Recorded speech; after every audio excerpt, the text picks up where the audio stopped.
Okay, the year was 1798. The French Revolution was coming to a close. The American Revolution had ended just 15 years earlier. Adam Smith, John Locke, and David Hume were rewriting the foundations of political philosophy. A lot of people thought that humanity was on the verge of a breakthrough. One of these was William Godwin. One of the founders of anarchism, he was also a believer in the infinite perfectibility of mankind. He saw that each generation was getting better than the last, and saw no reason why that would not continue up to and including the perfection of society, the elimination of misery. Opposing him was the economist Thomas Robert Malthus. And Malthus suffered one of the worst fates that history has to offer after what he said. He became an adjective. So to understand what Malthusian means, let's look at what he wrote in 1798. To oppose Godwin, he started from two simple principles. First, that a society needs food. A society can't support more people than the amount of food that it can grow, and also the other technologies that it needs to support the people that it has. Second, that a society is going to continue having sex and babies. Now, the only problem with sex and babies, at least as far as Malthus was concerned, was that each baby can grow up and have two babies, and then they can grow up and have two babies, and they can grow up and have two babies, and pretty soon you have a world full of babies. People without checks can reproduce exponentially. Now, when you say that, most people get a view of a graph in their head like this, where population shoots up to the sky, the food that we can grow grows linearly, not as quickly as population does, and it's obvious that doom is going to result. And indeed, if you look in 1950, what you saw was a huge spike in the growth of the human population. And many people believed that that spike was the beginning of our awful, evil Malthusian future where we were all going to starve and famine and war, and oh my God. And in fact, there was a book in 1968 written by Robert Ehrlich called The Population Bomb, and it sold very well, and it made this exact argument, that in a couple of decades we were going to have huge problems with famine and starvation and warfare in the third world. That didn't happen. Why didn't it happen? Because that wasn't what Malthus said. It was an invalid reading of what he said. What he said was that left unchecked, population grows exponentially, but normally population grows up to about the limit that society can support, and then it remains right around there. And what he wanted to study was how it remains around there. There's two different types of checks that keep population around the level that society can support.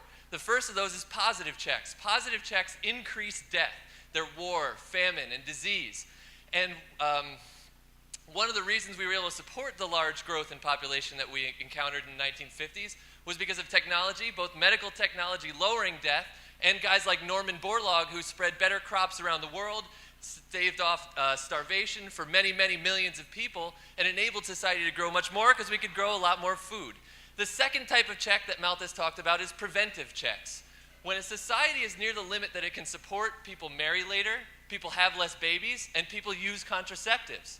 And we can see in the modern world that Germany, Italy, and Japan have all become negative growth countries, not because the death rate has gone up, that more people are dying, but because people are just having less babies.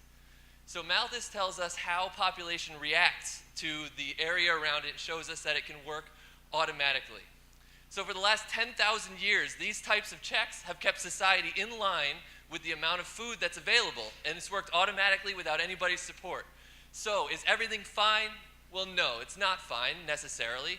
What we have today is a modern world where everybody is more connected, more interdependent. We rely on huge systems of transportation, systems of communication to send information around the world instantly. We rely on a clean water system, on a clean sewage system.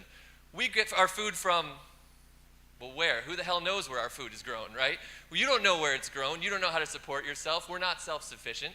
And that's great. We're the richest people in the world, but it's important to think about the fact that that could be a problem.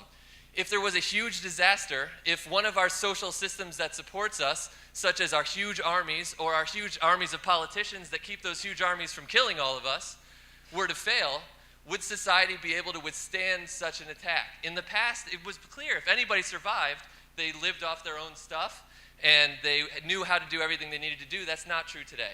Nonetheless, I think that humanity is going to continue surviving. What we can do is keep investing in both types of technology. The first is scientific technology. Clearly, we need to develop some sort of cleaner, renewable energy. We need to develop, and the other type of technology that we need to develop is more social technology. Humans live more densely right now than they ever have in the entire history of humanity. And the reason we're able to do that is because those goddamned politicians, right? We don't like them, but we need that social technology, and we need to continue developing better social technology to live better with each other. In the end, what I want to say is be optimistic about the future. Technology, humans, we've come through all the challenges that have happened before. We're going to continue to do so. Thank you very much. That's what I have to say.